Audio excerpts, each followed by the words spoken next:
ஜென்ரலா இந்த மாதிரி ஃபுட் பிரிண்ட்டுக்கு நம்ம 3D பாடி பிளேஸ் பண்றப்போ நம்மளால அதை எக்ஸாக்டா பிளேஸ் பண்ண முடியாது.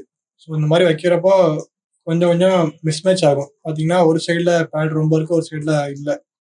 இந்த மாதிரி மிஸ்மேட்ச் ஆகும். ஸோ இந்த மாதிரி டிஃபிகல்ட்டான காம்பனண்ட்டுக்கு 3D பாடி எப்படி எக்ஸாக்டா அக்யூரேட்டா பிளேஸ் பண்றதுன்னு பார்க்கலாம். இது ஒரு சிம்பிள் மெத்தடு தான்.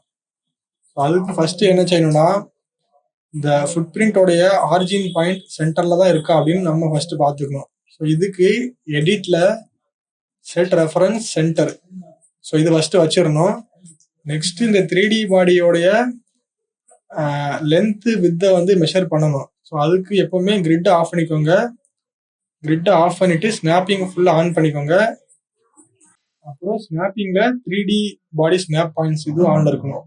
ஸோ இப்போ கண்ட்ரோல் M கொடுத்து 3D பாடியோட லென்த் அண்ட் வித்தை மெஷர் பண்ணணும்.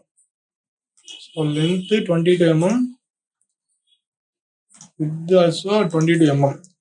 ஸோ இப்போ நம்ம கிரிட் நம்ம வந்து வச்சிருக்கோம். ஆரிஜின் பாயிண்ட்ல இருந்து நம்ம இப்போ கிரிட் வைக்க போறோம்.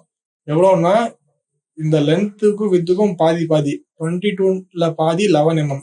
So x 11 mm, y 11 mm. 11 mm. இப்போ நீங்க கிரிட் ஆன் பண்ணிக்கோங்க.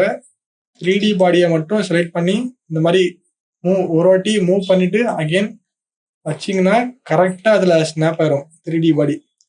இப்போ நீங்க 3D வியூல போய் பாத்தீங்கன்னா அக்யூரேட்டா இருக்கும். ஒரு இன்ச்சு கூட மாறாம 3D பாடி அக்யூரேட்டா பிளேஸ் ஆயிருக்கும்.